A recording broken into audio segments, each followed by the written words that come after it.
Oh, on 5-6 yesterday, we started talking about inverse functions.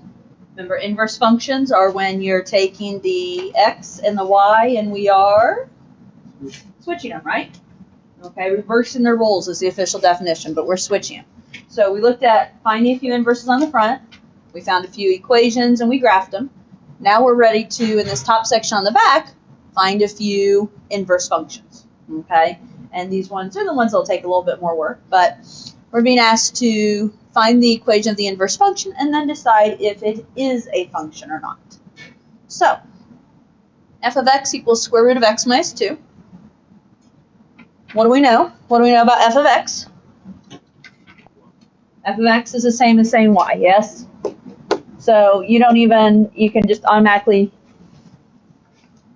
cross it out in your head and think, okay, that's a y. That's all that really is. How do we find that inverse then?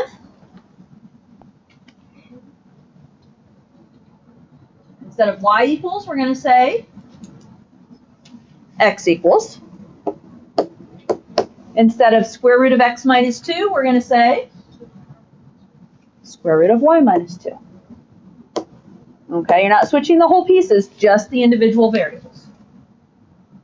After we switch x and y, our job is to solve. We want to make this in a nice, neat y equals form.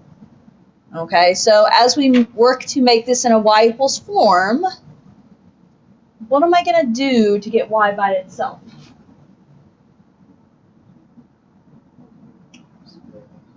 Okay, right now, y minus 2 is under a square root, so we need to get the square root to disappear. To get the square root to disappear, we are going to square it. If we square one side, we square the other side. So when you take x and square it, of course you're going to get x squared. What happens when you square that square root? You just get that y minus 2, right? And what do I do to finish solving for y? Okay, if it's y minus 2, we're going to add 2. If I add 2 to one side, add 2 to the other side. On this side, we're going to have x squared plus 2. On this side, minus 2 plus 2 cancel, and I have y. So we have it y equals, right? I just have it backwards currently. Now, I don't remember, honestly, in Savas, they probably already have the y equals or the f of x equals or whatever, you're probably just putting in this case, like the x squared plus 2. But for notation purposes, realize we can write this as f inverse of x equals x squared plus 2. Okay, I know yesterday the couple that we did, I left them as y equals. It could be f inverse of x equals. Probably in Savas you're not going to have to write that piece, so it's probably not a huge deal, but I want you to be aware there. And now the question is, it doesn't ask about the original, it just asks, is the inverse a function? So is f inverse of x equal x squared plus 2 a function?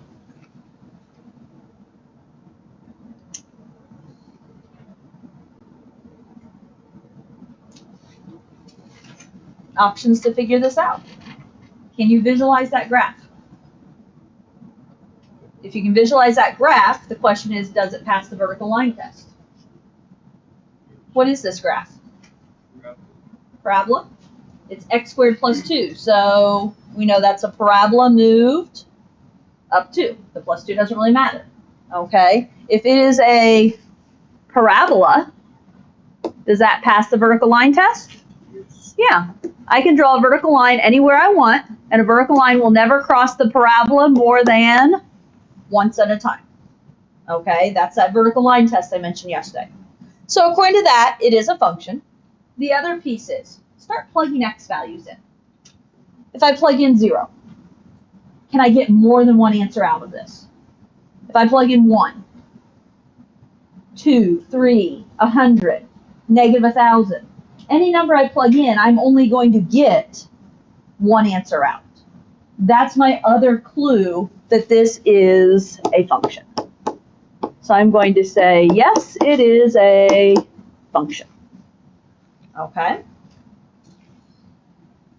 I didn't really write a reason down there, but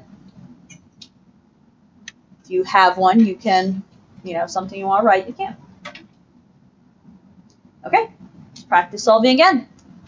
B, f of x equals x cubed minus 1. We know f of x is just the same as saying y. Okay, how do we start writing this inverse?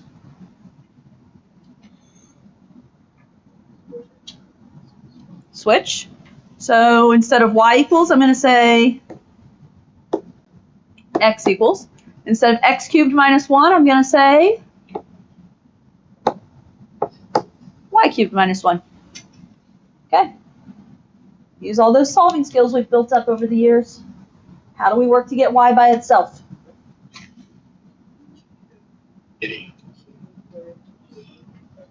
Pause that thought. I'm going to say not yet. She said cube root. I'm saying pause it. What are we going to do before that? Add 1. Okay. And the reason I'm saying that is because the cubed is only on the y. So I want to save that for when I have y cubed by itself. So we're going to take that minus 1 and get it out there. So we're going to add 1. We add 1 on one side. We add 1 on the other side, right? So now I have x plus 1 equals y cubed. Now to get y by itself, we need to get rid of the cube. How do we get rid of a cube? We take the cube root. If we take the cube root of one side, we're going to take the cube root of another side.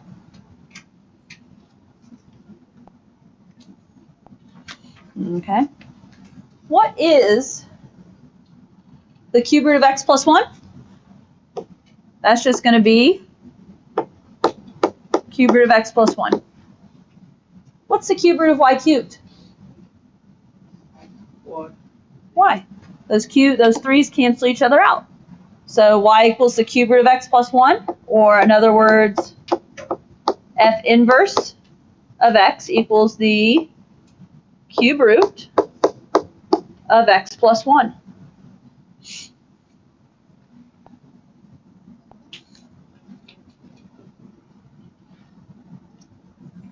Okay. Is it a function? Yes. Yes. Okay. Why yes? Because you're going to have lines that squiggly lines that goes side to side, and it's only going to intersect once. Okay. So back in the beginning of this chapter, we learned what a cube root graph looks like, yes? I don't know if we remember that, but a cube root graph is the type of graph that looks something like that, right? Now, the plus 1, okay, that's just moving it left, right, up, down, who cares? Does a graph like this pass the vertical line test? Yeah, I can draw a vertical line, it touches it once. Or I can draw a vertical line, it's always going to touch once at most. Okay? The other option, if we start plugging in values, if I plug in 0, if I plug in 1, am I going to be able to get more than one value out of it? And I'm not. So yes, again, this is a function. Okay? Technically, you guys, for homework purposes, always have Desmos if you really need to throw something out of graph, don't you? So far, these are graphs that technically work to get those stored in your brains, okay? Okay, C. Well, we know f of x is just the same as saying y. And to write our inverse, what do we know? If we switch x and y, this equation is going to start with x equals 2 minus the cube root of y plus 1.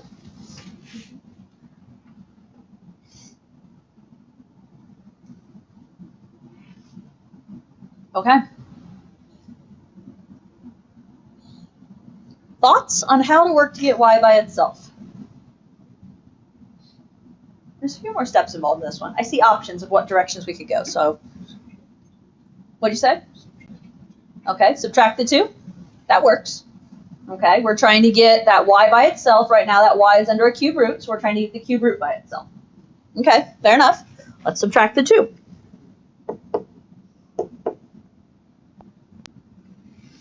So if we subtract 2, x minus 2 is x minus 2. On the right, the 2's cancel, and I have the negative cube root of y plus 1.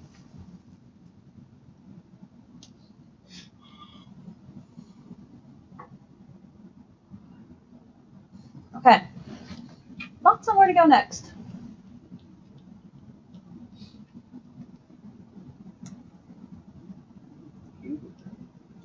Cube it?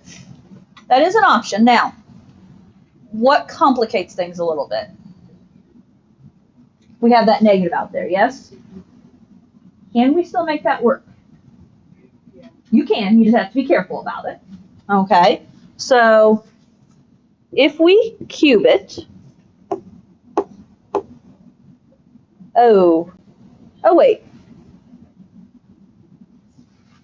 Do I want to cube it? Okay, we'll cube it. I just realized I did something different in my notes. It's fine. There's options here, okay? So, now, in terms of the x minus 2 cubed, I have that still in my notes as is. Okay? So we're not going to, I don't have that multiplied out. We're going to leave it as is. So this is x minus 2 cubed. Now, on the right, what happens when you cube that cube root? Disappears. Now, what's the catch here? There's a negative out front. What happens when you cube a negative? It's going to be negative, isn't it? It's a negative times a negative times a negative is a negative. So when we cube the cube root, we're going to get y plus 1. However, when you cube that negative, you're going to have negative. I'm writing my negative out front. It's not just on the y. It's officially on the whole quantity y plus 1. Okay? And again, there's several different ways we could do this problem. So, what options do we have next?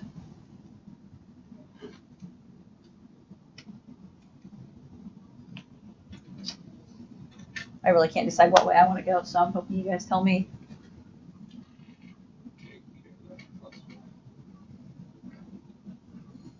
I'm going to pause that thought. I do want to take care of the plus 1, but where is that plus 1 right now?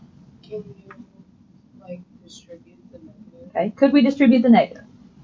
I could go with that. I think that's probably the easiest option at this point, is distribute this negative before we mess with the 1. Okay? So if we distribute this negative, we have, running out of room here, the x minus 2 cubed. When you distribute that negative on the right, it's going to be negative y and minus 1.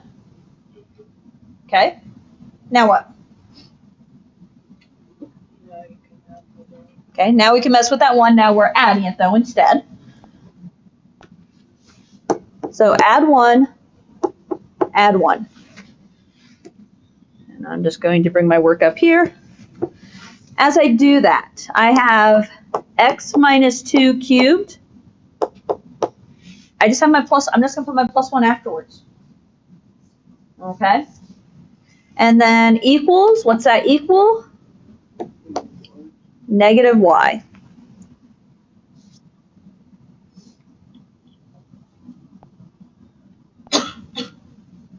One last step. How do you want to take care of it? Okay. So negative y, can we divide by negative 1? We can. The other option would be to multiply by negative 1. It's the same, essentially. So if we divide by negative 1, okay, how to write this answer? When we divide by negative 1 on the left, you're probably not going to want to leave it as a fraction over negative 1, because dividing by negative 1 just keeps the numbers the same but changes everybody's sign. Now, when we talk about changing signs, on the x minus 2 quantity cubed, it does not change the signs inside the parentheses, but outside. So this is going to be a negative of x minus 2 cubed, and then the plus 1 becomes minus 1. Okay? So there's slight different variations. I'll be honest, my answer key is slightly different, because I did different steps last time. Each class will do something different today, though. I can pretty much guarantee it. So, okay, so this is f inverse of x equals the negative of x minus 2 cubed minus 1. That one took a little more work. Thankfully, they're not all like that, right? And the question becomes, is it a function?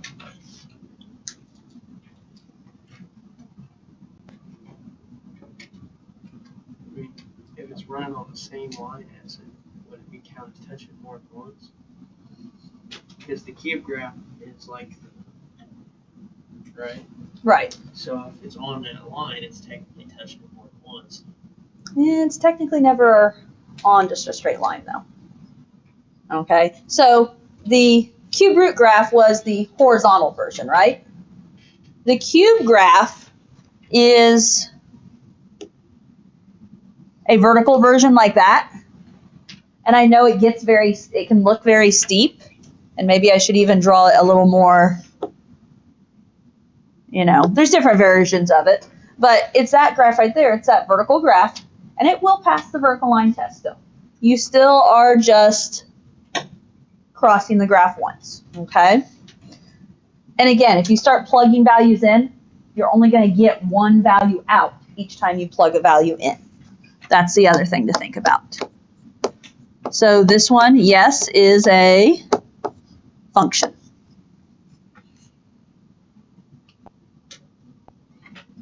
Okay, one more in this section.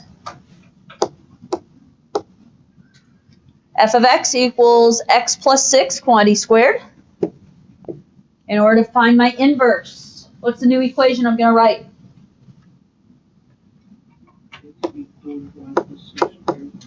Okay. X equals the quantity of y plus 6 squared. X became y became x. Old news.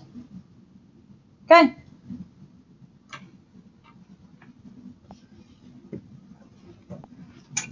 How would you like to get that y by itself? Square root.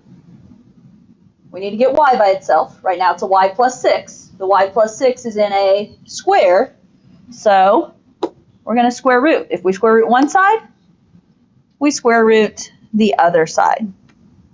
Now, what happens when we square the square root? No, when we square root the square of y plus 6. They cancel, and we're going to have y plus 6. And we're trying to solve for y, yes? What happens when we square root x?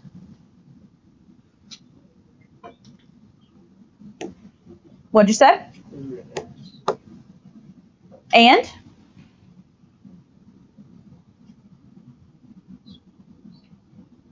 When you take the square root in an equation setting, we have to throw in a plus or minus. Okay? We took a cube root earlier, yes, but I didn't do that. I don't need plus or minus for odd roots, only even roots. Okay, finish off. Solving is much easier this time. How do you get y by itself? We're going to subtract the 6. And so now I have plus or minus the square root of x minus 6 is equal to y. Or in other words, f inverse of x equals plus or minus the square root of x minus 6.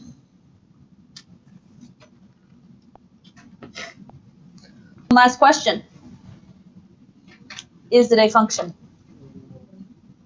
Why not? You said plus or minus. Okay. Plus or minus is a big red flag. Because, for instance, let me throw a number in here for you for proof. Okay? If we throw in, say, 4. Okay?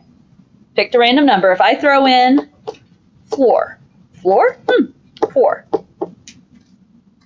Plus or minus the square root of 4. Well, the square root of 4 is 2, but that's going to be plus or minus 2 minus 6. So now you're doing 2 minus 6 and you're getting negative 4, or you're doing negative 2 minus 6 and getting negative 8. So even though we plugged in one number 4, we got 2 outcomes. Okay? That's your clue. That's why the plus or minus is a clue that this is not a function. Okay?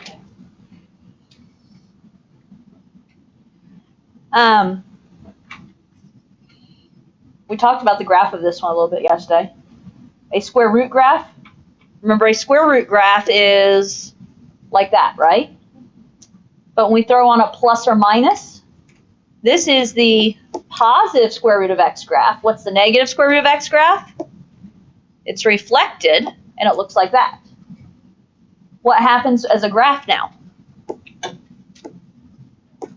You're failing the vertical line test, aren't you? Okay? Okay. Lots of different examples there. You've got lots of good solving ideas. Work to be able to write these inverses. And work to be able to know if they're functions or not.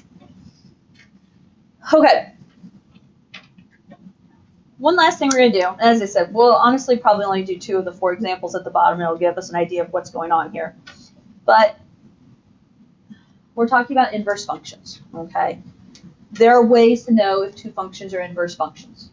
One way to know if functions are inverse is by looking at the graph.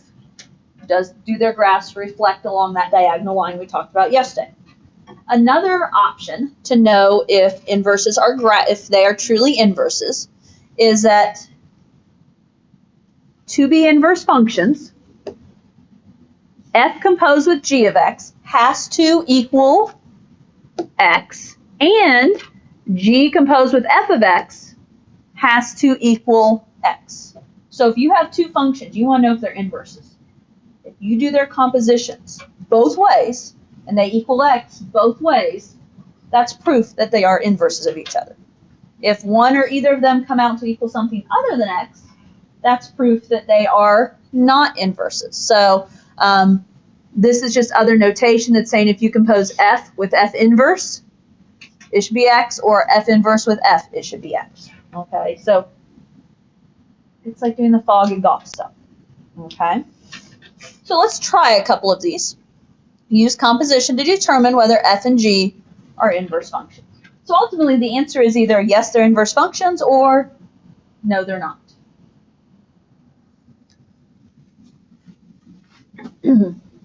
Let's start with f composed with g of x. Okay?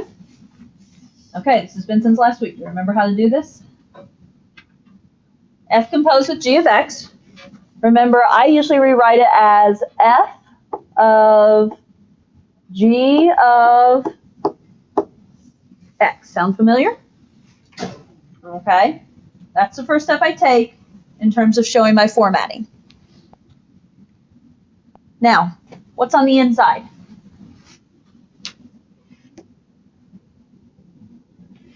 G of x is on the inside, yes?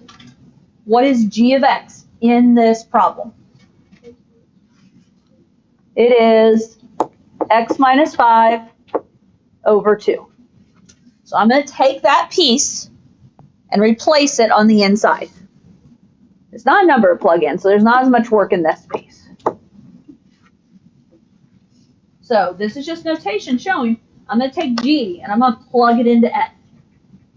And what was G? G is this x minus 5 over 2. We're going to take this piece that I wrote in red, we're going to plug it into F. What is the rule for F in this case? 2x plus 5. So that's saying what we need to do is we need to do 2 times something plus 5. What are we putting in for x here? Putting this piece right here, x minus 5 over 2. Does that make sense? We're taking G, whatever it is, plugging it into the x position. Okay? And it's a matter of doing the math. What about 2 times that fraction? Cancel out the x minus 5. Okay? Because this 2 as a fraction would be 2 over 1, yes? If you want to think about that as 2 over 1. And so the 2's cancel, and we are left with just x minus 5 on that fraction. And then what else do we have? Plus 5. What is x minus 5 plus 5? 5's cancel, and we are just left with x. What just happened here? Well, we have half the proof they're inverses. Okay? Right now, we just found that fog, f composed with g of x, equals x. Now, hate to be the bearer of bad news, but that's only half of the proof. If they are truly inverses, it has to work both ways. So what's that mean we have to do now? We have to do golf. Okay? So now, we're doing g composed with f of x. We're going to do just the opposite. So I'm going to do g of f of x. Okay, can you stay a step ahead of me? What's the inside? This time the inside is? X minus 5 plus 5. Okay, it's f of x, and f of x is the 2x plus 5. And we're going to take that f of x, and we're going to plug it into g. Now, what is the rule for g?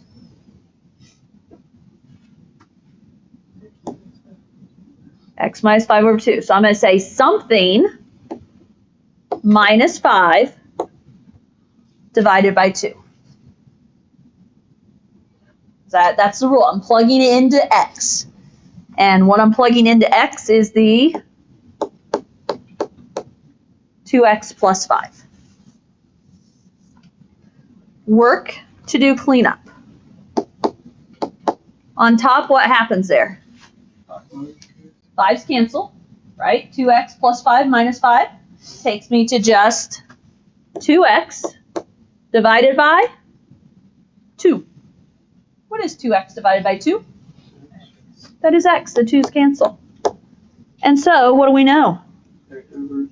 Now I will let you say they are inverses. Because f composed with g of x and g composed with f of x both worked. So yes, these are inverse functions. Okay? They worked. They're inverse functions.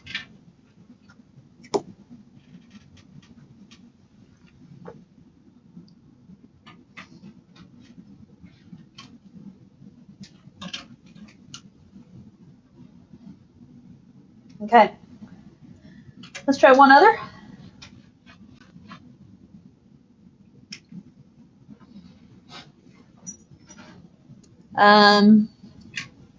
We can do B.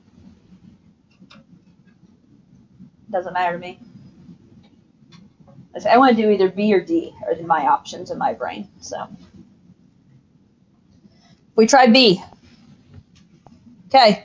We want to know if these are inverse functions. So find Bog and Goff, right? F composed with G of X means I'm doing F of G of X.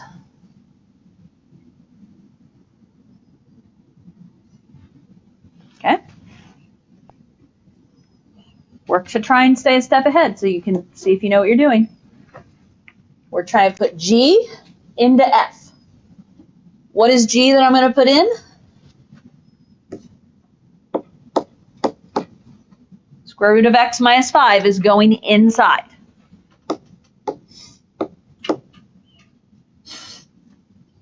So in F, any place I see an X, I'm replacing with square root of X minus 5. So what is my rule for F?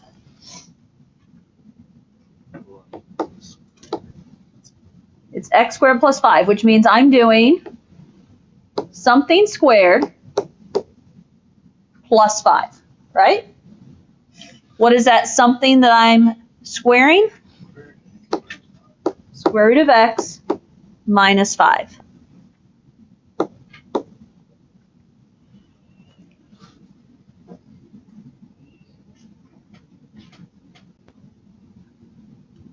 Thoughts?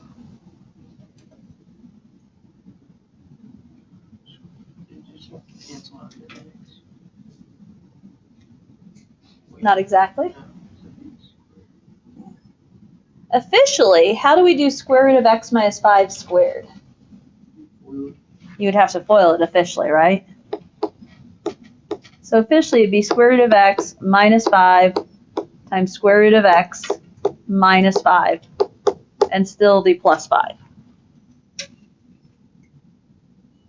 I don't know if you can see where this is going or not, but it's kind of showing itself. If we FOIL this real quick, square root of X times square root of X is square root of X squared, which is just X. Okay, remember square root times itself is just what's inside. Square root of X times negative 5 is negative 5 square root of X. The other one, negative 5 times square root of X is another negative 5 square root of X.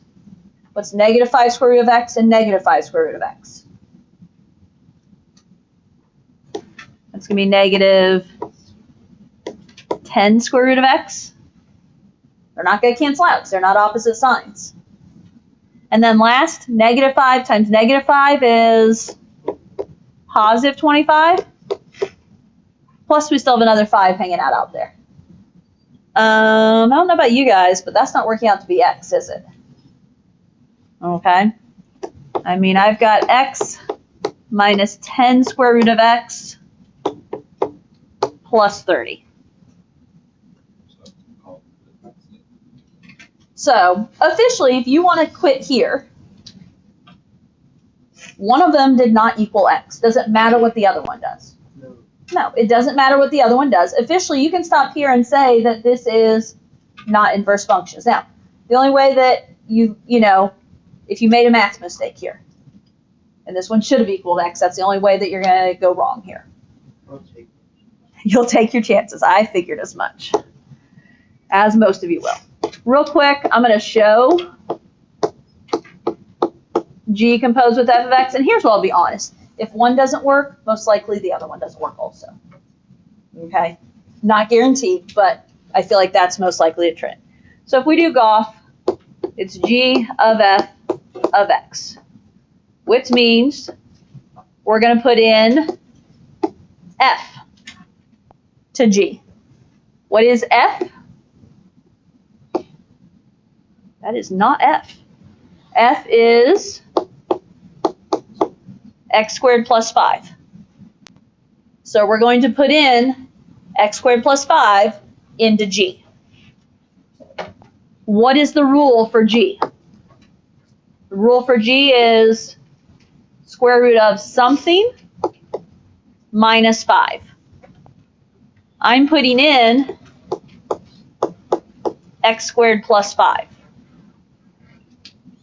Well, it's kind of like the last one. It's kind of tricking you and it's making you think that it could go, but it doesn't.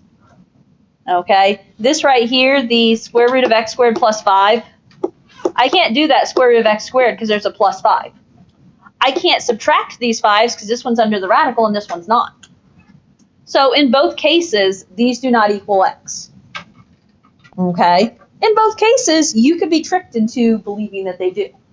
So you have to be careful here. Okay, so that one does not equal x. That one does not equal x. And so these are not inverse functions. Okay? C and D are just more practice at it. There's one that is and one that is not. Okay? Lesson 5-6 is available in Savas. Okay. Here's your plan. 5-6. I think I did not put it as due tomorrow since I'm not here tomorrow. I think I put it as due on Thursday just that way if there's a question or something you want to ask, you actually have a chance to ask. Okay, that's the only reason I don't like to make it due when I'm not here. Tomorrow will be a work day. I have the topic 5 review worksheet copied and ready to be left. Okay? You just thought I don't have the answer key open on Schoology yet. Hopefully I remember to do that before I leave today. Okay? Other than that, behave. Okay? Get work done. Don't leave me any problems. I don't know who the sub is because I forgot to call this morning and ask.